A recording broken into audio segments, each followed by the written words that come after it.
ఓ Romeo ఓ Romeo అని కొత్త Hindi cinema మొన్న శుక్రవారం ఫిబ్రవరి 13న వ్యాలంటైన్స్ డే కానుకగా రిలీజ్ అయింది. షాహిద్ కపూర్ హీరో. ఈ సినిమా టీజర్ వచ్చినప్పుడు చూస్తే నాకు టీజర్ బాగా నచ్చింది. అబ్బా, షాహిద్ కపూర్ మంచి కంబ్యాక్ ఇస్తున్నాడులే మూవీలో అనుకున్నాను. ఆ తర్వాత కొన్ని పాటలు వచ్చాయి యూట్యూబ్లో. ఒకటి దిశా పటానీతో ఒక ఐటమ్ సాంగ్ లాగా, అది పెద్దగా అనిపించలేదు. ఆ తర్వాత ఇంకొకటి షాహిద్ కపూర్ డాన్స్ నంబర్ ఒకటి, నీచే పాన్కి దుకాన్ అనేసి, ఏంటబ్బా ఇలా ఉంది అనిపించింది. ఆ తర్వాత ట్రైలర్ చూసాక కూడా ఏం పెద్దగా అనిపించలేదు. కానీ ఏమంటే ఈ సినిమా డైరెక్టర్ మీద నమ్మకం ఉంది, విశాల్ భరద్వాజ్. అతను ఇంతకుముందు చాలా ఇలా షేక్స్పియర్ నావెల్స్ని సినిమాలుగా తీశాడు. ఓంకార, హైదర్, ఇలా కొన్ని మంచి సినిమాలు తీశాడు. అతనే మ్యూజిక్ డైరెక్టర్. ముందు అతను మ్యూజిక్ డైరెక్టర్, అతను డైరెక్టర్ అయ్యాడు. 9 నేషనల్ అవార్డ్స్ ఉన్నాయి అతనికి, మ్యూజిక్ డైరెక్షన్కి ప్లస్ డైరెక్షన్కి. అతని మీద నమ్మకం ఉంది. ప్లస్ ప్రొడ్యూస్ చేసింది సాజిద్ నాడియాడ్వాలా. చాలా గ్రాండ్గా, చాలా లావిష్గా తీస్తాడు అతను సినిమాలు. సో అలా ఉంది. ప్లస్ హీరోయిన్ తృప్తి దిమ్రి, మన animal heroine. Plus Shahid Kapoor ఉన్నాడు. సో ఇన్ని ఉన్నాయి. సరే సినిమా బాగుంటుందిలే అనుకున్నాను. సినిమా చూస్తే 3 గంటలు ఉంది. చాలా పెద్ద cinema. 1:20 first half, 1:40 second half. చాలా లెంతీ సినిమా. ఇక సినిమా స్టార్టింగ్లోనే మనకు 1995 బ్యాక్డ్రాప్లో జరుగుతున్నట్టు చూపించారు. సినిమా అంతా 95 బ్యాక్డ్రాప్లో జరుగుతున్నట్టు చూపిస్తారు. అంతా ముంబైలో జరిగినట్టు చూపించారు. సో 95 ముంబైలో. దానికి తోడు మామూలుగా ఈ సినిమా వచ్చేసి ఒక నావల్ మీద బేస్ అయి తీసిన సినిమా. అది నావల్ వచ్చేసి మాఫియా క్వీన్స్ ఆఫ్ ముంబై అని. దాంట్లో 13 కథలు ఉన్నాయి ఆ బుక్లో. అందులో ఒక కథ ఇది. సో ఇది హిట్ అయితే ఇంకా మిగతా 12 కూడా వస్తాయేమో. సో సినిమా స్టార్టింగ్లో షాహిద్ కపూర్ సింపుల్గా చూపించారు. అదే మాఫియా ఆ రోజుల్లో 95లో ఉన్న ముంబై మాఫియా 95లో బాగా ప్రామినెంట్గా ఉన్నింది కదా అప్పట్లో. సో అలా చూపించారు కామెడీగా. ప్లస్ అతని గ్యాంగు, అతను ఎవరికో పని చేస్తుంటాడు.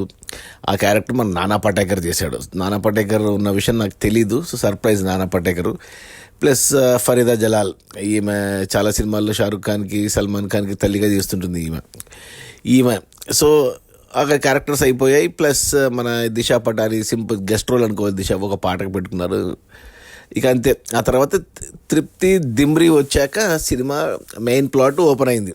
ఒక లైన్లో చెప్పాలి అంటే ఈ సినిమా హీరోయిన్ తృప్తి దిమ్రికి పగ తీర్చుకోవాలి, దానికి హీరో హెల్ప్ చేయాలి, అంతే ఒక లైన్లో చెప్పాలంటే సినిమా.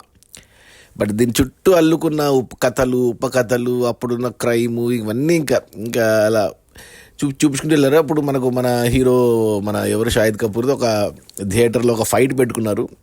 బ్యాక్గ్రౌండ్లో మనకు మన దక్క దక్క కర్నెలాగా పాట పెట్టుకుని. ఈ మధ్య దురంధర్ నుంచి ఫ్యాషన్ అయిపోయింది, పాత పాటలు రీమిక్స్లా కొట్టి ఫైట్ వచ్చినప్పుడు వెనకాల వేయడం.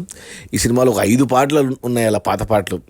ప్లస్ ఈ సినిమాలో 7 పాటలు ఉన్నాయి. మొత్తం 12 పాటలు ఈ సినిమా నిండా ఉన్నాయి. నాకైతే ఒక్క పాట నచ్చింది అంతే, ఒకటి స్లో సాంగ్, బ్యాక్గ్రౌండ్లో లవ్ సాంగ్, అది ఒక్కటి బాగా నచ్చింది. ప్లస్ ఈ పాత పాటలు రీమిక్స్ ఎలాగో బాగానే ఉంటాయి. సో షాహిద్ కపూర్ ఆ ఫైట్ కొద్దిగా బాగానే ఉన్నింది, స్టార్టింగ్లో మంచిగా అనిపించింది. కానీ మరీ ఎక్కువ ప్రొలాంగ్ చేశారనిపించింది ఆ ఫైట్, ఫస్ట్ ఫైట్. సరే ఇది anyway it's an action romantic thriller కాబట్టి ఓకే చూశాను. మెయిన్ ప్లాట్ మన తృప్తి దిమ్రి వచ్చాక ఓపెన్ అయింది. సో కథ అర్థమైంది. ఇక అక్కడి నుంచి ప్రొసీడింగ్స్. ఇక ఆమెకి హీరో హెల్ప్ చేశాడు. ఈ నానా పటేకర్ ఏంటి, ఆమె ఎవరిని అంటే రివెంజ్ తీసుకోవాలనుకున్న వాళ్ళేంది, ఆమెకు జరిగిన అన్యాయం ఏంటి, ఇదంతా మనకు చాలాసార్లు చూసింది. 80s 90s నుంచి చూస్తున్న సినిమానే, కథగా కొత్తగా ఏం లేదు. కానీ ప్రజెంటేషన్ ఏమైనా బాగుంటుందేమో అనుకున్నాను, కానీ అది కూడా పెద్దగా ఏం అనిపించలేదు. ప్లస్ స్పెషల్ అపియరెన్స్లో విక్రాంత్ మెస్సీ కూడా ఒక స్పెషల్ రోల్ చేశాడు ఈ సినిమాలో. అలా ఫస్ట్ హాఫ్ అంతా వెళ్తుంది. నాకంటే కొద్దిగా డార్క్గా ఉంది సినిమా. ప్లస్ అంత ఇంట్రెస్టింగ్ ఏమి అనిపించట్లేదు. ఏదో ముందుకు వెళ్తుంది. ఇక హీరోయిన్ ప్రేమలో పడ్డాలు ఇవన్నీ ఉన్నాయి. ఇంకా సినిమా ఎటో వెళ్ళిపోయింది. ఇంకా ఎక్కడికి, డైరెక్ట్ స్పెయిన్కి వెళ్ళిపోయింది సినిమా. అబ్బో, వాళ్ళ స్పెయిన్ ఎలిమెంట్ పట్టుకొచ్చారు. ఇక హీరో ఏందేందో కొంచెం నిజంగా నాకైతే ఏంటబ్బా ఇలా ఉంది అనిపించింది. ఇక్కడ డ్రామా పండలేదు, స్టోరీ ఏం పెద్దగా లేదు, ప్రజెంటేషన్ పెద్దగా లేదు. అలా ఫస్ట్ హాఫ్కే నాకు అయిపోయింది నా పని. ఇంకా 1:40 సెకండ్ హాఫ్ ఎలా చూడాలరా బాబు అనుకున్నాను నేను. దానికి తోడు సెకండ్ హాఫ్లో ఒక అరగంట పాటు హీరోయిన్ మిస్సింగ్, ఆమె క్యారెక్టర్ మిస్సింగ్ ఉంటుంది. ఆమె కోసం ఇంకా హీరో రోమియో టైటిల్ జస్టిఫికేషన్ కోసం పిచ్చోడ్లాగా ప్రవర్తించడం, పిచ్చోడు అయిపోవడము, పిచ్చిగా చేయడం, ఇదంతా ఒక అరగంట పాటు నాంచర్. ఆ తర్వాత మళ్ళీ తృప్తి దిమ్రి ఎంట్రీతో కొంచెం కొద్దిగా ఏదో కొంచెం ట్విస్ట్ లాగా వచ్చింది తృప్తి దిమ్రి క్యారెక్టర్. అక్కడ కొద్దిగా బాగుంది అనిపించింది. అక్కడక్కడ బాగున్నాయి సీన్లు కొన్ని, అంతే. ఓవరాల్గా చూసుకుంటే మాత్రం పెద్దగా అనిపించలేదు నాకు. ఇక అక్కడి నుంచి ఇంకా ప్రెడిక్టబులే ఇంకా స్టోరీ, ఇంకా హీరోయిన్, ఇంకా డైరెక్టర్ సినిమా లాస్ట్ గంట పాటు స్పెయిన్కి షిఫ్ట్ చేశారు అరగంట పాటు క్లైమాక్స్ కోసం అనేసి స్పెయిన్లో.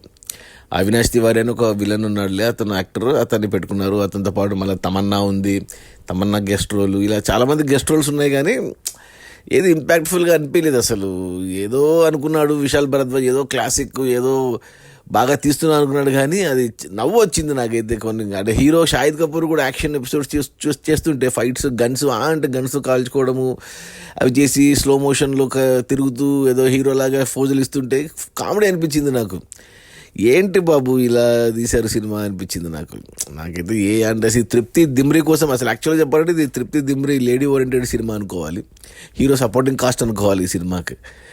ఏంటో నేను ఈ సినిమా చూస్తుంటే నాకు థాట్ వచ్చింది, ఈ సినిమా తెలుగులో తీస్తే నాకెందుకు షాహిద్ కపూర్ క్యారెక్టర్ విజయ్ దేవరకొండ చేస్తే భలే ఉంటుంది, అండ్ హీరోయిన్ క్యారెక్టర్ మన రష్మిక మందన చేస్తే భలే ఉంటుంది కదా అనిపించింది. ప్లస్ నానా పాటేకర్ క్యారెక్టర్ మోహన్ బాబు చేసి, ఒక పోలీస్ క్యారెక్టర్ ఉంది అది సునీల్ చేసి, ఇలా ప్లస్ మెయిన్ విలన్ క్యారెక్టర్ స్పెయిన్లో ఉన్న విలన్ క్యారెక్టర్ రానా దగ్గుబాటి చేసి, ఇలా ఊహించుకుంటూ చూసా. ఇంకా సినిమా నాకు బోర్ కొట్టేసి వీళ్ళు చేస్తే ఎలా ఉంటుంది తెలుగులో బాగుంటుంది కదా అన్న థాట్ వచ్చింది నాకు. బట్ ఇలా పెట్టి తీసినా తెలుగులో కూడా హైప్ వస్తుంది, కానీ సినిమా అయితే ఎవరికి నచ్చదు. నాకైతే ఈ సినిమా నచ్చలేదు. ఓ రోమియో షాహిద్ కపూర్కి అప్పుడెప్పుడు అర్జున్ రెడ్డి రీమేక్ కబీర్ సింగ్ తర్వాత మళ్ళీ హిట్ లేదు అతనికి. చాలా ట్రై చేస్తున్నాడు కానీ మంచి సినిమా అయితే పడట్లేదు. ఈ సినిమా అయితే అసలు నిజంగా విశాల్ భరద్వాజ్ నుంచి ఇలాంటి సినిమా ఎక్స్పెక్ట్ చేయలేదు నేను. సో నా రేటింగ్ వచ్చి 2/5. డిసప్పాయింట్ అయ్యాను. బోర్ కొట్టేసింది, 3 గంటల లెంత్. థియేటర్స్లో ఉంది. మీరు షాహిద్ కపూర్ కోసము, లేకపోతే నాలాగే విశాల్ భరద్వాజ్ కోసము, తృప్తి దిమ్రీ కోసము చూడాలనుకుంటే, నానా పటేకర్ ఉన్నాడు కదా అనేసి చూస్తా అంటే ఇంకా మీ ఇష్టం. ఫ్యామిలీతో చూడొచ్చా అంటే చూడొచ్చు. అంటే కొద్దిగా వైలెన్స్ ఉంది, గొంతు కోయడాలు ఇలాంటివన్నీ. ఈ మధ్య టెక్నాలజీ పెరిగిపోయింది కాబట్టి అలాంటివన్నీ బాగా విచ్చలవిడిగా చూపిస్తున్నారు. తల బద్దలు కట్టడాలు, అంటే వైలెన్స్ ఉంది. అడల్ట్ సీన్స్ అయితే ఏం లేవులే కానీ. బట్ మన షాహిద్ కపూర్ క్యారెక్టర్ని ముందు ఒక రోమియోని పెట్టారు కదా, ముందు ఒక కామికుడు లాగా చూపించి ఆ తర్వాత ప్రేమికుడు లాగా చూపిస్తారు. దానికి జస్టిఫికేషన్ జరగలేదు అసలు. ఓ రోమియో అనే దానికి, అతను ఎందుకు అంత హీరో అనేది అంత ఇష్టపడ్డాడు అనే దానికి జస్టిఫికేషన్ లేదు. ఇక ఏముంటుంది, ఏం ఫీలింగ్ ఉంటుంది, ఏమో. సినిమా అయితే అస్సామే, నాకైతే నచ్చలేదు. రేటింగ్ 2/5. అమెజాన్ ప్రైమ్ వాళ్ళు కొన్నారు. సో 4 రోజులు ఆగితే అమెజాన్లో వచ్చేస్తుంది సినిమా. అక్కడ కూడా 3 గంటలు చూడలేము. ఇంకా అంతసేపు ఓపిక ఏదో చూడాలనుకుంటే ఇంకా చూడాలి. ఫ్యామిలీతో కూడా చూడొచ్చు. బట్ వైలెన్స్ ఉంది, అదొక్కటే. అడల్ట్ సీన్స్ ఏం లేవు. కానీ కొద్దిగా బూత్ మాటలు మ్యూట్ చేశారు, హిందీ బూత్ మాటలు. So but it's a waste of time, money, energy and effort నన్ను అడిగితే మాత్రం. సో అది ఓ రోమియో. షాహిద్ కపూర్కి మళ్ళీ మంచి సినిమా పడుతుందో లేదో చూడాలి. Okay, bye.